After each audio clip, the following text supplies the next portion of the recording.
ರಾಘವ ಪಥ ವಿಶೇಷ ಕಾರ್ಯಕ್ರಮಕ್ಕೆ ಮತ್ತೊಮ್ಮೆ ತಮಗೆಲ್ಲ ಸ್ವಾಗತ. ಇಲ್ಲಿ ತನಕ ನಾವು ಸಾಕಷ್ಟು ವಿಚಾರಗಳನ್ನು ಚರ್ಚೆ ಮಾಡಿದ್ದೀವಿ. ಸನ್ಯಾಸಿಗಳಾಗಲಿಕ್ಕೆ, ಸ್ವಾಮಿಗಳಾಗಲಿಕ್ಕೆ ಯಾವ್ಯಾವ ಮಾನದಂಡಗಳಿರ್ತವೆ ಅನ್ನುವಂಥದ್ದು, ಜೊತೆಗೆ ಸಮಾಜದ ಇವತ್ತಿನ ಸ್ಥಿತಿಗತಿಗಳ ಬಗ್ಗೆ ಕೂಡ ಸಾಕಷ್ಟು ಚರ್ಚೆಯಾಗಿದೆ. ಸೊ ಇನ್ನು ಪ್ರಮುಖವಾಗಿ ಆಗುವಂಥ ಚರ್ಚೆ ಅಂತಂದರೆ ಅದು ಗೋರಕ್ಷಣೆಯ ಬಗ್ಗೆ. ನಾನು ಆರಂಭದಲ್ಲಿ ಹೇಳಿದೆ, ಗಾವೋ ವಿಶ್ವಸ್ಯ ಮಾತರಹ ಅಂತ ಬಹಳ ಸುಲಭವಾಗಿ ಹೇಳ್ತೀವಿ ನಾವು. ಆದರೆ ನನ್ನನ್ನೇ ಹಿಡಿದು ಕೇಳಿದ್ರು ಏನು ಮಾಡಿಯೇ ನೀನು ಗೋವುಗಳ ರಕ್ಷಣೆಗೆ ಅಂದರೆ ನನ್ನ ಹತ್ರ ಉತ್ತರ ಖಂಡಿತವಾಗಲೂ ಇರೋದಿಲ್ಲ. ಬಹುಶಃ ಏನು ಅಂದರೆ ಇದೆಲ್ಲರ ಮನಸ್ಸಲ್ಲಿ ಇದು ಜಾಗೃತಿ ಆಗಿತ್ತು ಅಂತಂದರೆ ಇವತ್ತು ಇಷ್ಟೊಂದು ದೊಡ್ಡ ಪ್ರಮಾಣದಲ್ಲಿ ಮೇವಿಲ್ದೇ ನೀರಿಲ್ದೇ ಹಸುಗಳು ಸಾಯ್ತಾ ಇರಲಿಲ್ಲವೇನೋ. ಬನ್ನಿ ಗುರುಗಳನ್ನ ಕೇಳೋಣ.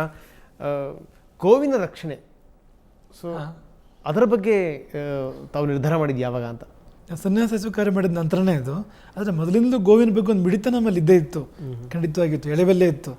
ಏನೋ ಒಂದು ಸಂಬಂಧ ನಮಗೂ ಗೋವಿಗೂ ಇದ್ದೇ ಇತ್ತು. ಅದೇ ಒಂದು ಬಾಲ್ಯದ ಒಂದು ನೆನಪು ಮಾಡ್ಕೊಳ್ಳೋದಾದರೆ, ಒಂದು ಕೆಂಪು ದನ ಇತ್ತು ನಮ್ಮ ಪುರಾಶ್ರಮದ ಮನೆಯಲ್ಲಿ, ಕೆಂಪು ಬಣ್ಣದ ದನ, ನೇರ ಕೋಡೋದಕ್ಕೆ, ತುಂಬ ಸಾಧು ದನ. ಅದಕ್ಕೇನೋ ಕೀಟ್ಲೆ ಮಾಡಿದ್ವು ನಾವು ಚಿಕ್ಕ ವಯಸ್ಸಲ್ಲಿ.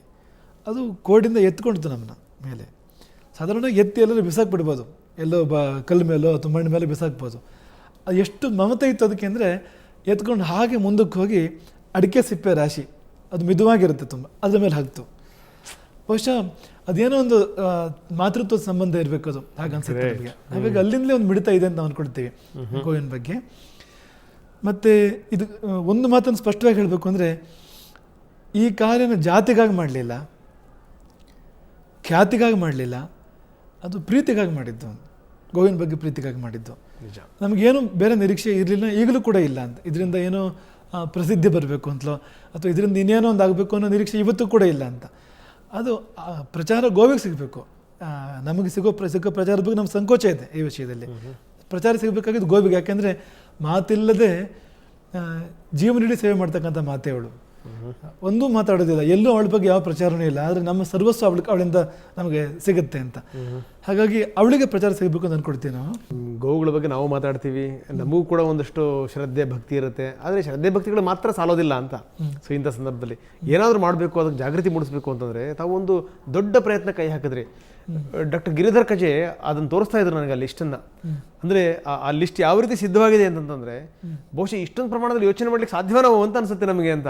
ಅಂದರೆ ವಿಶ್ವ ಗೋ ಸಮ್ಮೇಳನ ಮಾಡುವಂಥ ಸಂದರ್ಭದಲ್ಲಿ ಒಂದು ರೀತಿಯಲ್ಲಿ ಇದೊಂದು ದುಸ್ಸಾಹಸ. ಅದು ವಿಶ್ವ ಗೋ ಸಮ್ಮೇಳನದ ಕಲ್ಪನೆ ನಮ್ಮ ಕಣ್ಮುಂದೆ ಇದ್ದಾಗ ಒಂದು ವರ್ಷ ಮುಂಚೆ ಅದಕ್ಕೆ ಮಾಡಬೇಕು ಅಂತ ಅಂದ್ಕೊಂಡಿದ್ದು ನಾವು.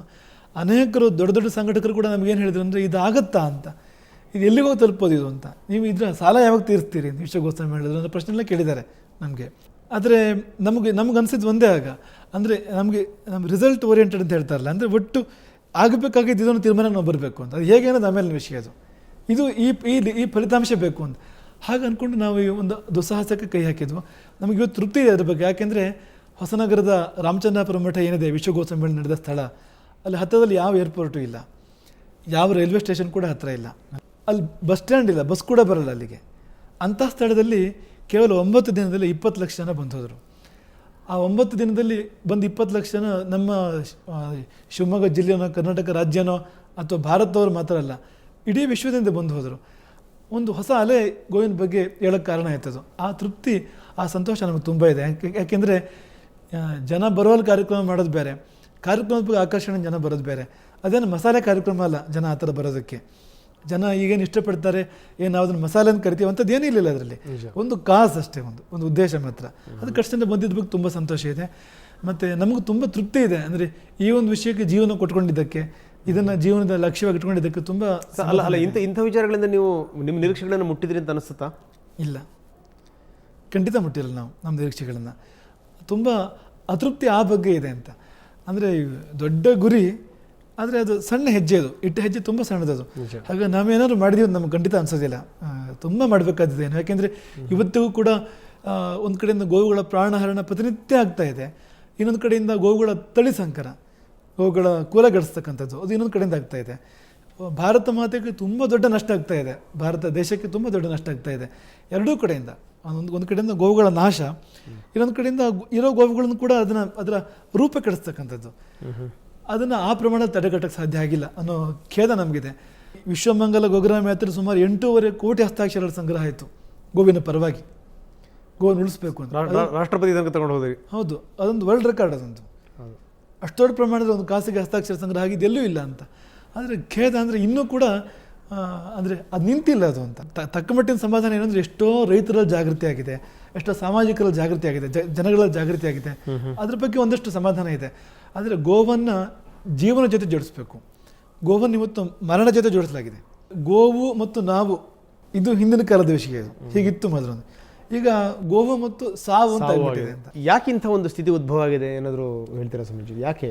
ಅದಕ್ಕೆ ಅಜ್ಞಾನ ಕಾರಣ, ಅದಕ್ಕೆ ತಿಳುವಳಿಕೆ ಇಲ್ಲ ಅಂತ. ನಿಜವಾಗಿ ಗೋಹತ್ಯೆಗೆ ಅಥವಾ ಗೋವಿನ ತಳಿ ಸಾಂಕರ್ಯಕ್ಕೂ ಮುಖ್ಯ ಕಾರಣ ತಿಳುವಳಿಕೆ ಕೊರತೆ. ಇಲ್ಲಿ ನನಗೆ ಒಂದು ಅರ್ಥವಾಗಿರೋ ಸಂಗತಿ ಇದೆ ಸ್ವಾಮೀಜಿ, ಬಹುಶಃ ತಮ್ಮಿಂದ ನಾನು ಉತ್ತರ ಸಿಗುತ್ತೆ ಅಂತ ನಾನು ಭಾವಿಸ್ತೀನಿ. ನಾವು ಮಾತಾಡ್ತೀವಿ, ಅದನ್ನು ಕೃತಿಗೊಳಿಸುವಂಥದ್ದು ಬಹಳ ಕಡಿಮೆ ಅಂತ. ನೋಡಿ, ನನಗೆ ಯಾವತ್ತೂ ಕಾಡುವಂಥದ್ದು ಗಂಗೆಯ ಸ್ಥಿತಿಗತಿಗಳು, ಯಾವತ್ತೂ ಕಾಡುವಂಥದ್ದು ಗೋವಿನ ಸ್ಥಿತಿಗತಿಗಳು. ನೋಡಿ, ನಾವು ಈ ಬ್ರಿಟಿಷರನ್ನು ನಾವು ಹೇಳ್ತೀವಿ ಮಹಾನ್ ಭೋಗಿಗಳವರು, ಮಹಾನ್ ಗಲೀಜ್ ಜನಗಳು, ಹೊಲಸು ಜನಗಳು ಅಂತೀವಿ ನಾವು. ಆದರೆ ಅವ್ರ ಥೇಮ್ಸನ್ನು ಇವತ್ತು ಗಂಗೆಗಿಂತ ಲಕ್ಷ ಪಟ್ಟು ಸ್ವಚ್ಛವಾಗಿ ಇಟ್ಕೊಂಡಿದ್ದಾರೆ ಅವರು ಅಂತ. ನಾವು ನಮ್ಮ ಕಾರ್ಪೊರೇಷನ್ ಬಿಟ್ಟಿರುವಂಥ ನೀರಿನಲ್ಲಿ ನಾವು ನಮ್ಮ ಗಂಗೆನ ಕಾಣ್ತೀವಿ, ಆದರೆ ನಮ್ಮ ಗಂಗೆಯನ್ನು ಎಷ್ಟರ ಮಟ್ಟಿಗೆ ಕೊಲೆಗಡಿಸ್ಲಿಕ್ಕೆ ಸಾಧ್ಯನೋ ಅವಳನ್ನು ಸಾವಿನ ಅಂಚಿಗೆ ತೆಗೆದುಕೊಂಡು ಹೋಗಿ ನಾವು ನಿಲ್ಲಿಸಿದ್ದೀವಿ. ಗೋವಿನ ಬಗ್ಗೆ ಮಾತಾಡ್ತೀವಿ, ಗೋವಿನ ಬಗ್ಗೆ ನಮಗೆ ಕಿಂಚಿತ್ ಕಾಳಜಿ ಕಳಕಳಿ ಇಲ್ಲ ನಮಗೆ. ಯಾಕೆ ಹೀಗೆ ಅಂತ? ಅದೇ ಅಂದರೆ ಒಂದು ಕಾಲದಲ್ಲಿ ಹೀಗಿರಲಿಲ್ಲ ಅಂತ. ನಮ್ಮ ದೇಶದಲ್ಲಿ ಪರಕೀಯ ಆಕ್ರಮಣಗಳು ಆಗಿ ಆಗಿ ಆಗಿ ಕ್ರಮೇಣ ನಮ್ಮ ಮಾನಸಿಕತೆನ ಕಳ್ಕೊಂಡು ನಾವು. ಹಿಂದಿನ ನೀವು ಹಳೆಯ ಧರ್ಮ ಗ್ರಂಥಗಳನ್ನು ತೆಗೆದು ನೋಡಿ, ಅವತ್ತಿನ ಸಮಾಜ ಹೇಗಿತ್ತು ಅಂದರೆ ಆ ಧರ್ಮದ ಸಂವಿಧಾನವೇ ಆಗಿತ್ತು, ಒಂದು ಭೀತಿನೂ ಕೂಡ ಹೊಡಿಸಿತ್ತು ಸಮಾಜದಲ್ಲಿ. ಉದಾಹರಣೆಗೆ ಈಗ ನಾಗರ ಬನ ಇರುತ್ತೆ, ಆ ಮರನ ಯಾರೂ ಕಡಿಯಲ್ಲ, ಯಾಕೆಂದರೆ ನಾಗರ ಕೋಪ ಬರುತ್ತೆ, ನಾಗದೇವರ ಕೋಪ ಬರುತ್ತೆ, ಭೂತದ ಬನ ಇರುತ್ತೆ. ಧಾರ್ಮಿಕತೆ ಕಾರಣದಿಂದ ಜನ ಕಡಿಯಲ್ಲ. ಬಹುಶಃ ಇದೆಲ್ಲದೂ ಗೊತ್ತಿದ್ದೇ ನಮ್ಮ ಹಿರಿಯರು ಈ ಬೆಟ್ಟ ಗುಡ್ಡಗಳ ಮೇಲೆ ದೇವಸ್ಥಾನ ಕಟ್ಬಿಟ್ರೇನೋ ಅಂತ. ಇದೆಲ್ಲ ಗೊತ್ತಿದ್ದೇ ಕಾಡುಗಳಿಗೆ ದೇವ್ರ ಕಾಡು ಅಂತ ಹೆಸರಿಟ್ರೇನೋ, ದೇವ್ರ ಕಾಡು ಅಂತ ಹೆಸರಿಟ್ರು. ಖಂಡಿತ ಹೌದು. ದೇವರ ಜೊತೆ ಜೋಡಿಸಿದಾಗ, ಶ್ರದ್ಧೆ ಜೊತೆ ಜೋಡಿಸಿದಾಗ ಮನುಷ್ಯ ಒಂಥರ ಭೀತಿ ಇರುತ್ತೆ. ಆಗ ಅದು ಏನು ಮಾಡಿದ್ರೆ ಏನಾಗುತ್ತೋ ಅಂತ. ಆ ಕಾರಣಕ್ಕಾಗಿ ಜನಗಳು ನದಿಗಳನ್ನು ಮುಟ್ತಿರಲಿಲ್ಲ, ಗೋವುಗಳನ್ನು ಕೂಡ ಮುಟ್ತಿರಲಿಲ್ಲ, ತೊಂದರೆ ಕೊಡ್ತಿರಲಿಲ್ಲ ಅವುಗಳಿಗೆ. ಆದರೆ ಅದರ ಮೇಲೆ ಒಂದು ಮೂಲಾಘಾತ ಆಯಿತು, ಆ ನಂಬಿಕೆಗಳ ಮೇಲೆ ಪ್ರಹಾರ ಆಯಿತು. ನಂಬಿಕೆಗಳು ಯಾವಾಗ ಹೋದವೋ ಇನ್ನು ಯಾವ ಕಾನೂನಿಂದ ಉಳಿಸೋಕೆ ಸಾಧ್ಯ ಇಲ್ಲ. ನಮ್ಮ ಸ್ಪಷ್ಟ ನಿಲುವು ಕೇವಲ ಕಾನೂನಿಂದ ಗೋವನ್ನು ಉಳಿಸೋಕ್ಕಾಗಲ್ಲ, ಕೇವಲ ಕಾನೂನಿಂದ ಗಂಗೆ ಉಳಿಸೋಕೆ. ಹೇಗೆ ಮತ್ತೆ ಈ ನಂಬಿಕೆ ಕಳೆದೋಗಿರುವಂಥ ನಂಬಿಕೆಯನ್ನು ಮತ್ತೆ ಮೂಡಿಸೋದು ಹೇಗೆ ಮತ್ತೆ ಅಂತ ಸಂತರುಗಳಿರೋದು ಅದೇ ಕಾರಣಕ್ಕೂ. ಅದಕ್ಕಾಗಿ ನಾವು ಇರ್ತಕ್ಕಂಥದ್ದು. ಜನರಲ್ಲಿ ಪುನಃ ಅಂಥ ಮಾನಸಿಕತೆ ನಿರ್ಮಾಣ ಮಾಡಬೇಕು, ಅಂಥ ಭಾವ ಜಾಗರಣೆ ಮಾಡಬೇಕು. ಅದಕ್ಕಾಗಿ ನಾವು ಇರೋಂಥದ್ದು.